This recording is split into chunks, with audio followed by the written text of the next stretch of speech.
I'm Carol Owens, and this is Stockbridge Updates. You know, there's a Chinese curse. May you live in interesting times. And I think we are certainly living in interesting times. So the editorial in Stockbridge Updates, I hope, is interesting. And it's called More Alike Than Different. And I think over the last few years, we have been concentrating on the divisions and on our differences, and even thinking that disagreements are permanent conditions. But the editorial suggests that, in fact, we're more alike than different, and I'll tell you how. We may have very different political opinions. We may have voted for different people. We may think that a policy is good and someone else think that it's just terrible.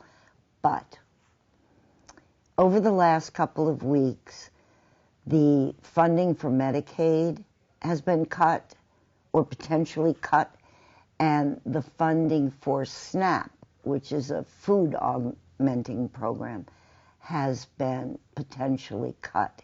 And I'll tell you how we're alike. If our friends and neighbors are hungry or need medical services they can't afford or are homeless, we all, Democrats and Republicans, independents and MAGA, will step up and help. And let's concentrate on that. People talk about the difficulty of seeking common ground. Folks, you're standing on common ground. And I believe that. I believe in you. And I believe we will help each other. Okie doke. I have the great pleasure to introduce my guest, Matt Boudreau. He is a farmer, and he is the chair of the Stockbridge Agriculture and Forestry Commission. Welcome. Hello. Well, thank you for having me. This is so wonderful. I told you off camera that I'm from Minnesota, that major farming country. Yeah. I grew up among farmers. My great-grandfather came here from Norway as a farmer. Wow. And found fertile ground, as they say. You know, I grew up where our soil is loam. It is so black. It is so rich. You could stick a seed in the ground with your finger and have a flower by the end of the week. It's marvelous. It's marvelous soil. And I've lived in a lot of places, and the soil has been too much clay and too much acid, too much whatever. But yeah, farming country. So you, at your spry age of 34, decided to become a farmer. Tell us about that decision.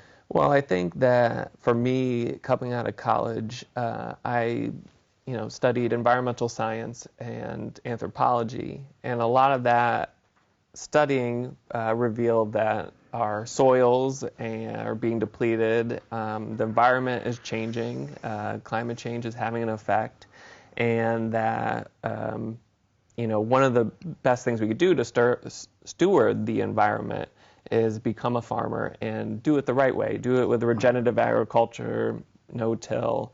So after college, I looked around and said, okay, who else is going to go farm?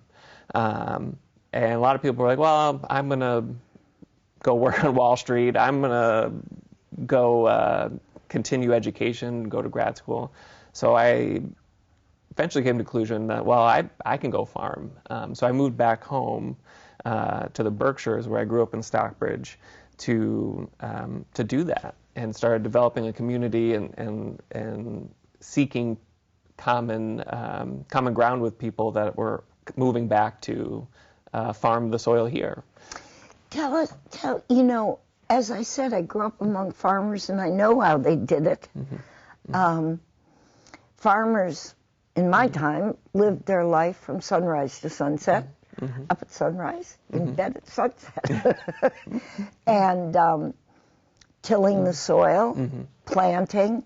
They didn't always rotate crops as often as they should, which, my understanding, that depletes the soil. And they put in sprinkling systems that seemed to water all the time, which I'm not so sure of. So what are the changes that enrich the environment? Yeah, so I think over time there's been more of a sense that, you know, the soil is the lifeblood that really grows the food. Right. You know, there was so much focus in the 50s and 60s after World War II on just providing the right nutrients, you know, nitrogen, phosphorus, potassium, whatever, you know, they thought the plants needed, and not worry about the soil. The soil was just a dead medium to grow in. Eventually people learned about the innate abilities of the creatures and the organisms, the matrices of the soil to provide for the plants. So there was a real shift to, well, if we provide compost, we nurture, we don't till as much. The organisms will do the work for us. They'll aerate the soil. They'll break down all the minerals that the plants need. So now, you know, when we talk about regenerative, it's about treating the soil and building up the soil to provide the nutrients, rather than us having to go use petroleum, chemicals, or anything to feed the plants. So, you know, we predominantly did was very no-till, hand scale. Working the soil with our hands meant there was no tractors in the fields to compact the soil and create hard pans. Right. Yeah. So we do that. We provide aeration. The organisms thrive. You know, they break down the compost, and then that goes through the roots to healthy vegetables to be produced. So that's on the vegetable side. And then also when you come to animal husbandry, rotational grazing, treating the soil of the fields that the animals are grazing on as living beings, you know, we kept the herds moving so that they wouldn't be compacting the soil, overfeeding on the same plot of land. So the mentality has changed a lot, and we've seen an increase in farms going that way rather than the old model, which was expand, expand, expand, till, pesticide, chemical. There's more farms that were, you know, when I was coming out of college, were going towards the regenerative organic models rather than the old post-World War II tradition. You know, when I first moved here, I have 2 acres, and I, just being a Minnesota kid, the first thing I did was there was a wall, a low wall. So in front of the low wall, it was about 60 feet long. I came out probably 4 feet, and I cut a garden, and I looked at the soil, and I thought I was going to sit down and cry because the soil in Minnesota is perfect. Right.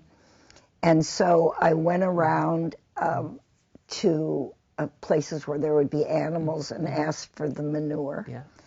And then I went around up and down my block and asked for the whatever word you use, the garbage that, you know, like leftover vegetables, potato skins, you know, all that kind of stuff. And everybody said, "What are you doing?" And I said, "Making dirt." Anyway, so the thing is, I grew so many and I could grow anything. I was growing watermelon. I mean, if the soil is good, but I couldn't defeat the animals. And I have to tell you that what made me so mad was an animal would come and take one bite and leave the rest of it. Yeah. And they would eat it before a human looks at it as ripe. Oh yeah. And I just they know before us. They're testing. They go out there and they take a little nibble out of the cucumber, the tomato, and it's heartbreaking when they leave everything else and it's strewn across the ground. You know, one more day it would have been perfect. Yeah. You know, I have to share with you that Matt is also chairman of the Stockbridge Agricultural and Forestry Commission. It was newly organized after being sort of laying dormant for a couple of years, and he was asked to sit as chair. And it's a wonderful commission. And I want to ask you about it. Just sort of bring us into the room. Tell us a little bit about what you do. Yeah. So, like you said, it was a few years ago that Patrick White, came to me and started talking about, we want to get this commission going because we want to pass a right to farm bylaw. And in the bylaw, it requires there to be a government board to oversee and take responses from the community about any agricultural issue. So we already had the Agriculture and Forestry Commission in our bylaws, but it was defunct. So we reactivated it. We passed the bylaw to make Stockbridge a right to farm community. So our primarily focusing on, if someone was, raising chickens in their backyard, they have a right to do that, and helping the community understand what agricultural community looks like, and the smells, the sounds, everything that comes with it, and what we like about having a rural setting that we live in here. On the other side of it, too, we were also having issues with the woolly adelgid in Ice Glen on the hemlocks. Yes. So that was the other big focus, was figuring out how do we treat them, how do we mitigate the woolly adelgid and emerald ash borer in the Glen, because it's such a culturally significant old growth forest. Yeah, with let me just say, he's talking about Ice Glen, and that is an area in Stockbridge that you can visit and you can ramble through. So that's Ice Glen. And now, please continue. Old growth forests. Some of the oldest trees in the state are actually in the Glen. They are absolutely beautiful, pristine forest. So those were our two main, setting out our main focuses. Since then, we've treated Ice Glen. We helped save the trees, and they are starting to show signs of regrowth. So that, that's a good sign. We'll be continually monitoring it over the next few years. In terms of agriculture, we also wanted to support farmers in the area. So we set out a few years ago to figure out how to do a farmers market, which we are now doing on Wednesdays. Our first season was last season. A big part of that was to make sure it was at a time during the day. We do it on Wednesdays in the evening, early evening, around 3 to 6-ish. That farmers, we would be hitting the people going home from work crowd, but also it's on the main street in Stockbridge, easily accessible, walkable to anyone in town. But we also really wanted to make sure that it was free to farmers, because a lot of farmers markets can become inundated with a lot of extra material, crafts and stuff like that, which is great, and we want to support local crafts. But if we wanted the true heart of the farmers market to be farmers, we wanted to make sure it was free for them to be able to come and just sell their produce. It's already hard enough for them to pack up the vegetables, get there, stand around, don't know if they're going to sell everything. If they don't sell it, what do they do with anything they have to bring home? So we're trying to prioritize a market that they could make some money at, that it would be easy and simple for them to access. Let me just say that the farmers market on Wednesdays, 3-ish to 6-ish, is right by the town offices, the old Plain School, right there on Main Street. So y'all come, as they say.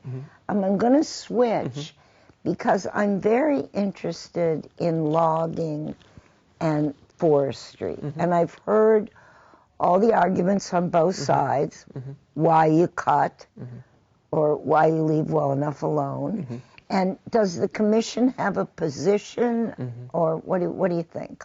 I mean, it is so dependent on the situation. We're so lucky in Stockbridge that most of our public lands are, for the most part, pretty pristine. They are very good habitat. There are a few plots where we are monitoring invasive species. we are lucky that we don't have some of those plantings like up in the hill towns for the paper mills. Yeah. You know, they planted monoculture Scotch pines, and now they're all at the point where no one wants them because the mills are all closed. But now they have 60-year-old Scotch pines that are just falling apart. So Stockbridge is in a unique situation in stewarding old growth forest, which not a lot of communities have anymore, and relatively diverse forest backgrounds. So, you know, the biggest properties we look at are Ice Glen or Stockbridge Mountain, which are, Stockbridge Mountain is really not accessible to public, and it's not really accessible to logging. So we are actively working on management plans for these properties where we are just supporting the diversity that is there and trying to figure out how much we want to deal with invasives and how to appropriately deal with them. So we're lucky in that case where we aren't having to really consider large cuts. Well, one place where they routinely cut, I think, correct me if I'm wrong, is around Averick, which is around that's our reservoir. Yeah.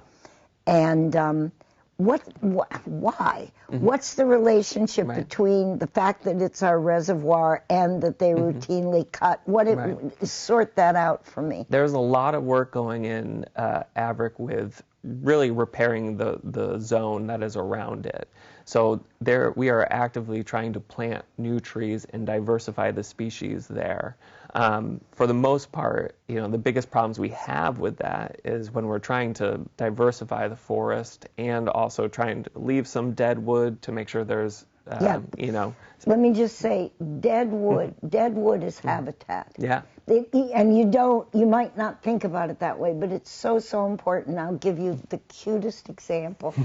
Next door to me, an enormous ancient maple came down, as they do, and a red fox, a mama, made it her home and the place where she was going to have, what are fox babies called? Kits? Pups? Kits, yeah. Kits or pups, to have her kits and pups.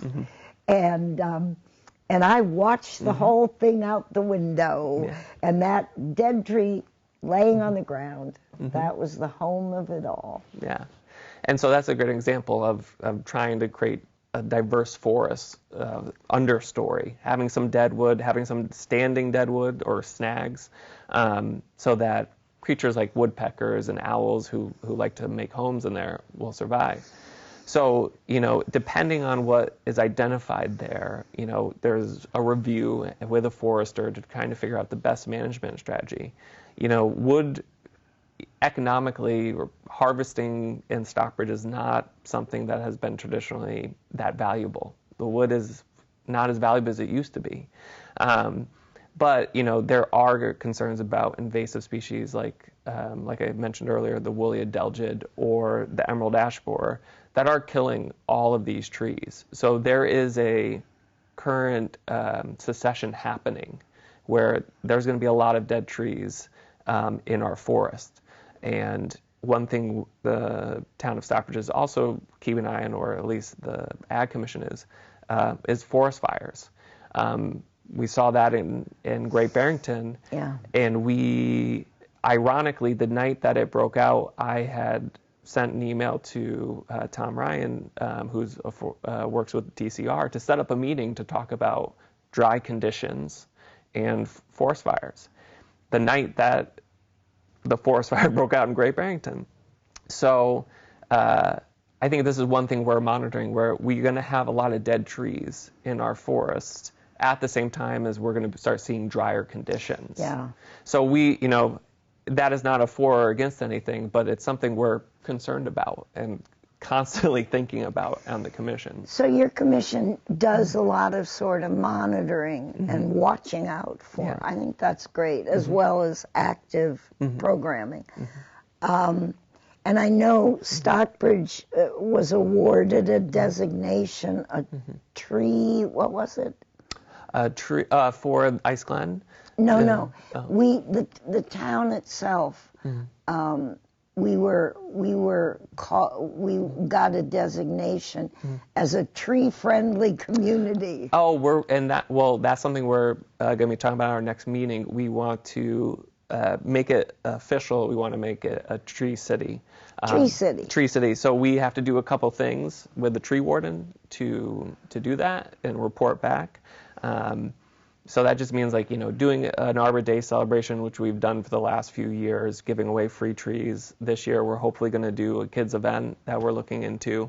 So hopefully we'll fill that out, and that just designates that we have a tree bylaw that we're working on, that we celebrate Arbor Day, and that we are planting trees if we take any down.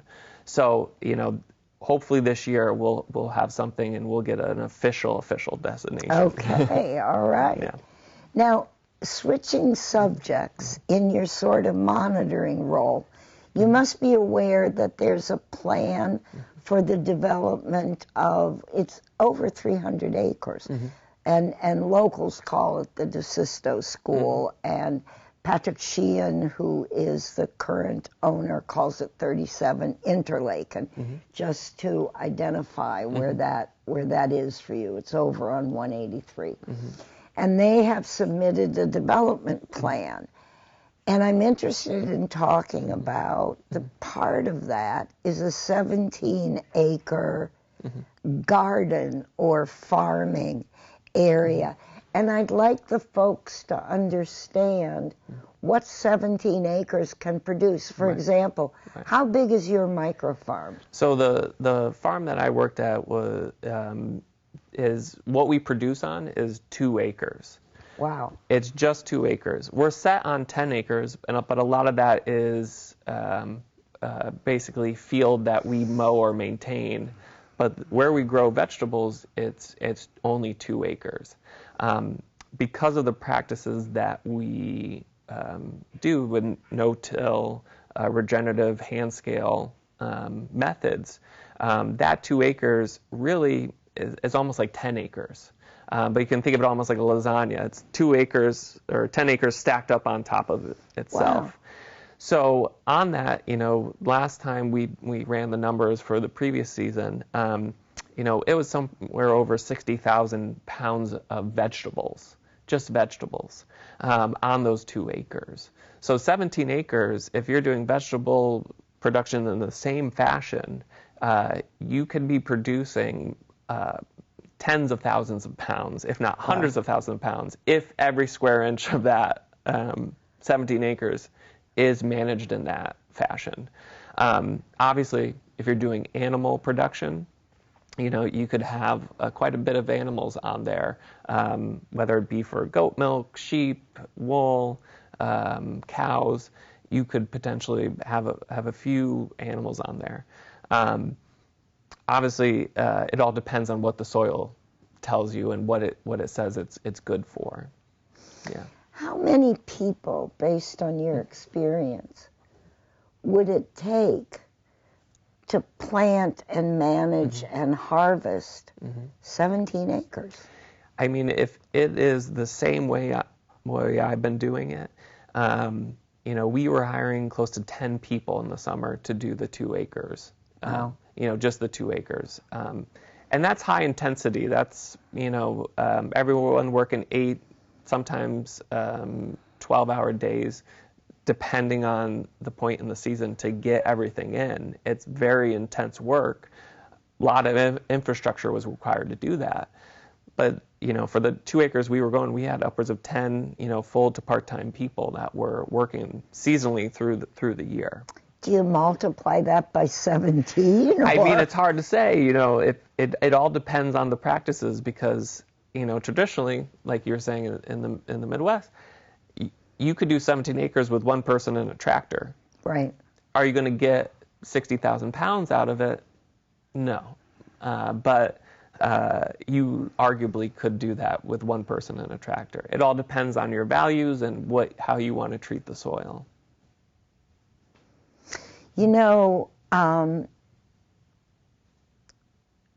I don't think there's a very detailed plan about what they're going to do with it.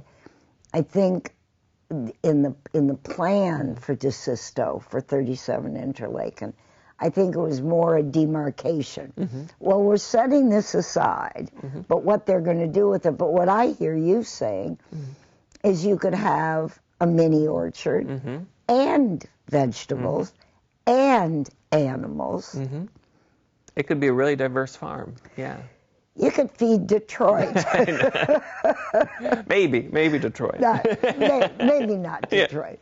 Yeah. Maybe Pittsfield. There you go. Maybe. Yeah. You know, we only have a minute left, and I started out by talking about the political impact of the new administration. What's the anticipated political impact on farming? You know, I really can't overstate how scary it is right now. My inbox, I had some friends share some newsletters with me from some farms in the region who have had grants frozen or completely canceled. And just from 3 farms just over here over in New York and in the Berkshires, you know, I just did the math, and it was over about $3.6 million was canceled. And that was only a handful of farms. And that's just our little region. So there's a lot of people out there really scared about their business. And particularly over the last few years, we had administration who asked queer, black, indigenous, POC to come forward to say, we're here and we're running farms. And now they rose the hand, did the work, said that we could use the money to improve our business, and now they're being targeted specifically through his canceling of DEI initiatives, and they're losing millions and millions of dollars to hire people to sustain their businesses. So it is really scary, and that's on top of SNAP, which they are trying to cut $230 billion worth. Yeah. Well, listen, I give farmers, and forestry my best wishes. We need you all. And I really want to repeat that I believe in us. And whoever you voted for, or whatever your political ideas are, I think that we'll stand up for and support each other. And in so doing, we really thank you for your efforts. Thank you so much. Thank you for having me.